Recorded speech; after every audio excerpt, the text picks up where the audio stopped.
Welcome back to Orange and Blue football coverage. And this week, the Florida Gators are on a bye week. They're not going to be playing anybody. They will be playing UCF in a couple of weeks on SEC Network Saturday night at about 7:30 or 7:45 p.m. Now, what I wanted to talk about here was a soundbite that Dan Mullen did during an interview. He was interviewing on a being interviewed on a college football podcast, and he was asked about his departure at Florida. And he said that he recommend that while he after he was informed that he was going to be terminated, he claims that he suggested Florida were to hire Lane Kiffin. I'm going to tell you right now, I don't believe this, not even for a second. If Dan Mullen was so concerned about Florida hiring Lane Kiffin, oh, you guys need to go hire Lane Kiffin. Then, if he had that much concern about Florida, he would have still been the head coach of Florida to this day, I believed, because he obviously coached at Florida when he was the coordinator at under Urban Meyer. He obviously had ties here. The fans. I remember I was excited. I was one of those fans. I was excited that they were bringing Dan Mullen back. If he was really that concerned about Florida being good to where he would have told his own employer who was firing him to bring Lane Kiffin to Gainesville, he would have never been fired in the first place, because he would have never allowed Florida to get in the position that they were. So let's go back to the first season under Dan Mullen. They go 10-3. Win their final game in the Peach Bowl against Michigan. Then the next year they get a little bit closer to a trip to Atlanta, going 11-2, winning the Orange Bowl against Virginia, beating both Miami and FSU that same year. And then next year in 2020, they won the division, beat Georgia for the first time, and things went downhill from there. It started with the Marco Wilson shoot throw. I'm not going to get into that. And then, obviously they lose to Alabama in the SEC title game. And then they go to Oklahoma I believe it was go against Oklahoma in the Cotton Bowl, and they get blown out by the Sooners in that game. Now, throughout that entire 2020 season, I know people tend to highlight the Marco Wilson shoot throw, but Dan Mullen was already busting at the seams before you even got to that point. Third game of the season, they lose on the road at Texas A&M. And then he makes that ridiculous excuse making about how Florida needs to pack the swamp while they were in the middle of the pandemic, and that they need to, because of the advantage that Texas A&M had with the crowd noise, even though it was a partially attended audience. And they just made a bunch of excuses for why Florida lost to Texas A&M, instead of just manning up and saying, you know what, Texas A&M just beat us, point blank simple. And then Florida has a COVID outbreak right afterwards, making him look like a fool. They were able to return and play a couple of weeks later against Missouri. He incites a brawl by running out into the middle of the field to confront a Missouri players, which then incited both sidelines to collide with each other and just start throwing punches at each other. A couple of Florida players got suspended. A Missouri player got suspended. And then after the Missouri game, he shows up to the press conference wearing a Darth Vader suit, just completely unprofessional and acting like a total clown, making a spectacle of himself. And then, then later on you have the Marco Wilson shoot throw, which he made an excuse for him. Then they lose an SEC title game to Alabama. They in the Cotton Bowl, after they got blown by Oklahoma, he made excuses for Florida, saying, well, our team practically played their final game against Alabama in the SEC title game a few weeks prior, which is basically the equivalent of Florida State fans calling their season last year undefeated. But I'm not going to go down that rabbit hole. But you get the analogy and the comparison I'm trying to make here. During that time, Florida had two assistant coaches, John Hevesy, who at the time was the offensive line coach, and Todd Grantham, who was the defensive coordinator. Well, his defense was offensive because they didn't stop anybody that year. And there was reports from people who covered the program, like Neil Schulman from In All Kinds of Weather and other insiders, UF insiders, that John Hevesy and Todd Grantham were toxic coaches who were not polite to the players and did not do a good job of getting input from the players and checking in to see what was it that they may have been confused about system wise, and that they didn't really do a good job of,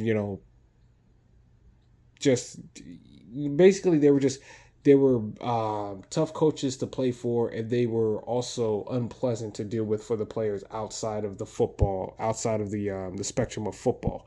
And then he brought them back a year, which a lot of insiders believe that it killed the it killed the chemistry, and made the environment toxic for the players to come in by bringing those two assistant coaches back. And then Florida, in 2021, they lose in the close game in Alabama. They beat Tennessee, and then they lose the following week to Kentucky. And that was when I was done with Dan Mullen. I had a feeling this guy that maybe the wheels were beginning to fall off with that loss to LSU. But then after that loss to Kentucky and him running off the field smiling like nothing happened, almost being thinking that was funny that they lost. Excuse me, I had to yawn there. That told me right there that this guy was not meant to be the head coach at Florida. And plus, there were also circulating reports that in the off season leading up to the 2021 season, that he was, secretly advertising himself to be a coordinator for an NFL for a team out in the NFL, and just not being fully invested into the program.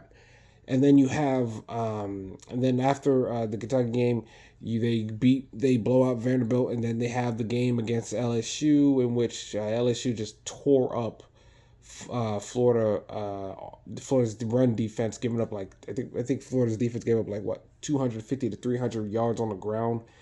And and then and then they go to the bye week, and then he made the dumb decision to start Anthony Richardson against the Georgia Bulldogs. I mean, yeah, he had 2 weeks to prepare, but starting off, giving Anthony Richardson his first full start against the number one defense in the nation, because Georgia's 2021 team was just loaded with defensive players that are playing in the NFL right now. All you have to do is just look up the names. I don't even have to say it. And that game, I believe, truly broke Anthony Richardson's confidence in not only Dan Mullen, but also in the UF program as a whole. And Anthony Richardson talked about that in a podcast that he did. I'll be sure to link that in the description box. And then Anthony Richardson got hurt in that game, so then Emory Jones had to come back and start. The following week against South Carolina, Florida gets destroyed by South Carolina. Then they almost lose to Samford the following week. They had to win that game 70-53 or 70-56 or something. I mean, I don't care about 70 points. Giving up 56 points in general is bad, especially to an FCS school. That was just terrible. And then he was celebrating that victory and just celebrating that win when he should have been embarrassed about that product that he put on the football field. Oh, I forgot to mention after the Georgia game, Dave Waters from Gators Breakdown asked him, Dan, there was an apparent massive talent gap between Florida and Georgia. How do you, rectify that in recruiting? And the idiot goes, referring to Dan Mullen, he goes, we're not at that part of the season. We'll talk about that recruiting when we get to that part of the season. Any college football fan, let alone coach, knows that recruiting in this sport, especially nowadays with NIL and the transfer portal, is a 12 months a year job. It was a 12 months a year job before the NIL came into play and before the transfer portal opened up the way that it has. So now you have to constantly almost have to put in twice as much effort recruiting wise as you did in years past. And then the final game for Dan Mullen was on the road in Missouri. And I've watched the highlights of this game. I didn't see it live because I had personal matters to attend to, but I did remember seeing the highlights of that game. In the Missouri game, they were attempting a game-winning field goal because the game was tied at that point, but they missed.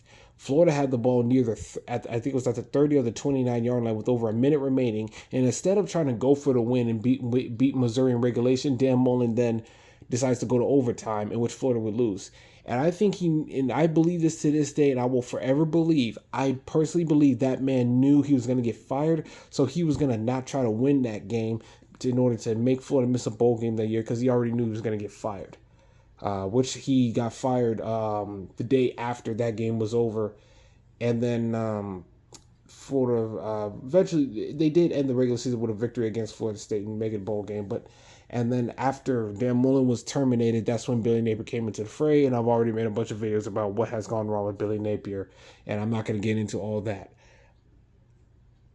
The reason why I bring all this up is this is why I think he's full of crap. Because if he really did care about the Florida Gators football program, I truly believe he would have did everything he could to, put Florida in the best position to win as many games as they could beyond 2020.